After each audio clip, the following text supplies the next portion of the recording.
జై తెలంగాణ. తెలంగాణ ప్రజలందరికీ కూడా నమస్కారం. మన రాష్ట్రంలో ఉండేటటువంటి పేద మధ్యతరగతి ప్రజలకు విద్యనే ఖచ్చితంగా వారిని వారి పేదరికం నుంచి బయటపడేసి వారి జీవితాలని అత్యున్నతంగా తీర్చిదిద్దుకోవడానికి పనికొస్తుందని మనందరం కూడా మన పిల్లల్ని ఒత్తిడి పెట్టి ఏదో ఒక విధంగా మన పిల్లలు చదువుకోవాలని ప్రయత్నం చేస్తూ ఉంటాం. డబ్బులు ఉన్నా లేకపోయినా పెద్ద పెద్ద ప్రైవేట్ పాఠశాలల్లో మన పిల్లల్ని చేర్పిస్తాం. వాళ్ళు అడిగిన యూనివర్సిటీ ఇచ్చే ప్రయత్నం చేస్తాం.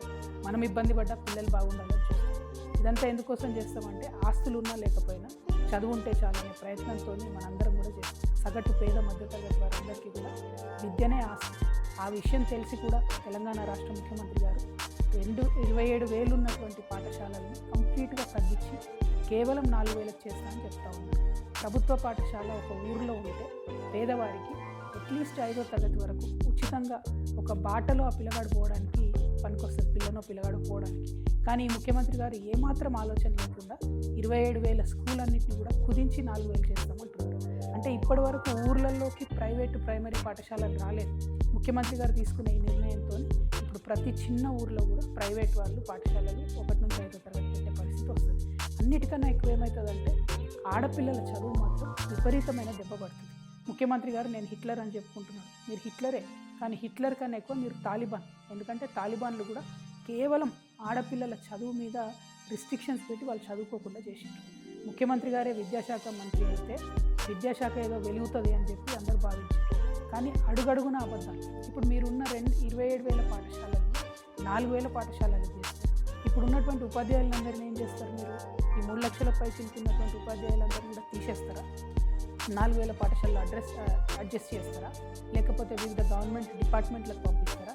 మీ విధానం ఏందనేటటువంటిది క్లారిటీ లేకుండా పెద్ద పెద్ద అనౌన్స్మెంట్లు మీరు పక్క రాష్ట్రానికి పోయి చేయడం వల్ల మన రాష్ట్రం పరువు పోతుంది తప్పితే ఇంకొకటి జరగడం లేదు. ఇంకొక విషయం, విద్యాశాఖ అనేటటువంటిది సంపూర్ణంగా అస్తవ్యస్తంగా తయారైపోయింది. ఒక సర్కస్ నడిచినట్టు నడుపుతూ ఉన్నారు ముఖ్యమంత్రి గారు. కంప్లీట్గా ముఖ్యమంత్రి గారికి ఆ శాఖ మీద పట్టుకోల్పోయిందని చెప్పడానికి గురుకులాల్లో ఇప్పటికీ కూడా పిట్టల్లాగా రాలిపోతున్నటువంటి పిల్లలు, వారి ప్రాణాలే నిదర్శనం. 100 మంది పై చిలిపి చచ్చిపోయినా కూడా కనీసం ముఖ్యమంత్రి గారికి ఒక గురుకులం పోవడానికి కానీ గురుకులాల్ని రివ్యూ చేయడానికి కానీ టైం లేదు. కేజీబీవీ టీచర్స్ పాపం 10+2 చెప్తారు. వాళ్ళు సమ్మె చేస్తే కనీసం వాళ్ళ సమ్మెకాలం జీతం ఇచ్చేయాలన్నటువంటి సంస్కారం కూడా లేకుండా ఈ ప్రభుత్వం వ్యవహరించడం అన్నది చాలా దారుణం. ఇక ఇంటర్మీడియట్ ఇంకొక పెద్ద జోక్. ముఖ్యమంత్రి గారు రివ్యూ చేసి రేపటి నుంచి ఇంటర్ బోర్డు ఉండదని చెప్తారు. ఈయన రివ్యూ చేసిన 2 రోజులకే ఇంటర్మీడియట్ బోర్డు వాళ్ళు ఇంటర్మీడియట్ నుంచి అఫిలియేషన్ ఇస్తాం, అప్లికేషన్ పెట్టుకోండి అంటే కోకొల్లలుగా ప్రైవేట్ వాళ్ళు అఫిలియేషన్ పెట్టుకుంటారు. ఈ 2 గొడవలు అవుతున్నటువంటి సందర్భాల్లో మళ్ళీ ఒక స్టేట్మెంట్ వస్తుంది, లేదు ఈ సంవత్సరం ఇంటర్మీడియట్ బోర్డు కొనసాగుతుంది, నెక్స్ట్ ఇయర్ 10+2 విధానం వస్తుంది అని చెప్పి. ఆ గొడవ అవుతుంటే ఇప్పటి వరకు ఇవాళ స్కూల్స్ స్టార్ట్ అయ్యి intermediate colleges, junior colleges start అయ్యి 7-8 డేస్ అవుతుంది. జూన్ 1st స్టార్ట్ అయింది. ఇప్పటి వరకు కూడా ప్రభుత్వ ఇంటర్మీడియట్ జూనియర్ కాలేజీలకు కూడా అఫిలియేషన్ ఇవ్వలేదు. అంటే అఫిలియేషన్ లేకుండా ఈ రాష్ట్రంలో ప్రైవేటు ప్రభుత్వ జూనియర్ కాలేజీలు ఫంక్షనింగ్ స్టార్ట్ చేసినాయి. అంటే ఇది ఏం వ్యవస్థ అసలు? ఎందుకోసం వచ్చింది ఇటువంటి వ్యవస్థ? ఇంత కన్ఫ్యూజన్ ఎందుకు? ఇక ఇంటర్మీడియట్లో ఒక రకమైన కన్ఫ్యూజన్ అయితే డిగ్రీలు ఇంకొక రకం కన్ఫ్యూజన్. డిగ్రీ సిలబస్ మానిటర్ చేయడానికి హైయర్ ఎడ్యుకేషన్ కౌన్సిల్ ఉంటుంది. ఆ హైయర్ ఎడ్యుకేషన్ కౌన్సిల్ ఏమో ఒక సిలబస్ రిలీజ్ చేస్తారు. హైయర్ ఎడ్యుకేషన్ కమిషనరేట్ ప్రభుత్వం నుంచి వాళ్ళు ఇంకొక సిలబస్ రిలీజ్ చేస్తారు. ఏ సిలబస్ ఏందో తెలియదు. ఇప్పటి వరకు ఏ యూనివర్సిటీలో కూడా, అది జేఎన్టీయూ కావచ్చు, ఉస్మానియా కావచ్చు, పాలమూరు కావచ్చు, ఏ యూనివర్సిటీ కూడా ఇంతవరకు పాలక మండలి మీటింగ్ పెట్టుకొని సిలబస్ ఫైనల్ చేయలేదు. కానీ దోస్తు పోర్టల్ ఓపెన్ చేసిండ్రు, విద్యార్థులు రిజిస్టర్ అవుతున్నారు, డిగ్రీ కాలేజీలు కూడా తొందరలోనే చేరుతాయి. అంటే ఇప్పుడు సిలబస్ ఏం చెప్పాలన్నది కూడా అర్థం కాకుండా డిగ్రీ కాలేజీలు తెలుసుకుంటారు. ఇట్లా ప్రతి అంశంలో విద్యా వ్యవస్థలో A to Z కంప్లీట్గా ఒక రకమైన కన్ఫ్యూజన్, ఒక సర్కస్ నడిపినట్టు. అధికారులకు మిగతా వాళ్ళకు మధ్యలో వాళ్ళకున్న పంచాయతీలు, ముఖ్యమంత్రి గారికి లేనటువంటి చిత్తశుద్ధితోని ఈ కన్ఫ్యూజన్ అంతా జరుగుతుంది. ఇవన్నీ ఒక ఎత్తు అయితే ఫీజు రియంబర్స్మెంట్ 11,000 కోట్ల రూపాయలు పెండింగ్ ఉంటే ఒక్క దమ్మిడి కూడా ఇప్పటివరకు ముఖ్యమంత్రి గారు ఇవ్వలేదు.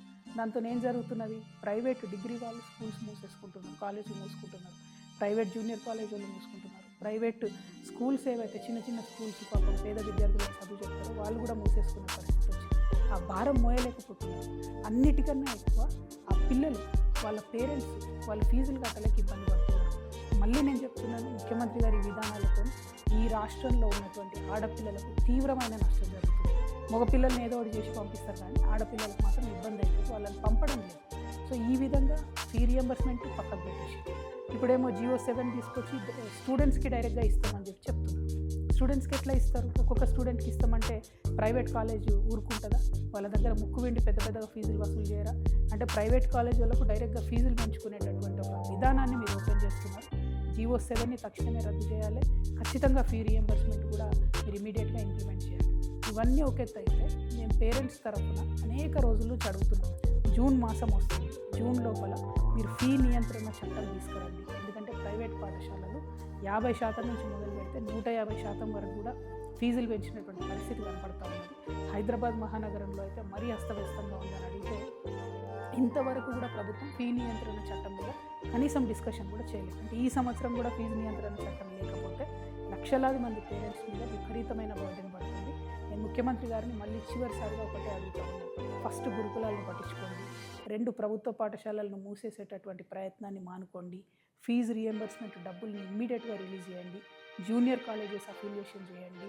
డిగ్రీ కాలేజ్లో సిలబస్లో ఉన్నటువంటి కన్ఫ్యూజన్ని దూరం చేయండి. అన్నిటికన్నా మించి ఫీజు నియంత్రణ చట్టాన్ని తక్షణమే ఈ మాసంలో 15వ తారీఖు లోపల స్కూల్స్ రిలీజ్ అవుతున్నాయి కాబట్టి, ఓపెన్ అవుతూ ఉన్నాయి కాబట్టి అంత లోపల చట్టం తీసుకురండి. ఇవన్నీ చేయకుండా విద్యను నాశనం చేసేటటువంటి ప్రయత్నాలను మానుకోండి. విద్యను నాశనం చేస్తే భవిష్యత్ తరం తెలంగాణ దెబ్బతింటదనే విషయాన్ని చిత్తశుద్ధితో గమనించాలి. Thank you. జై తెలంగాణ.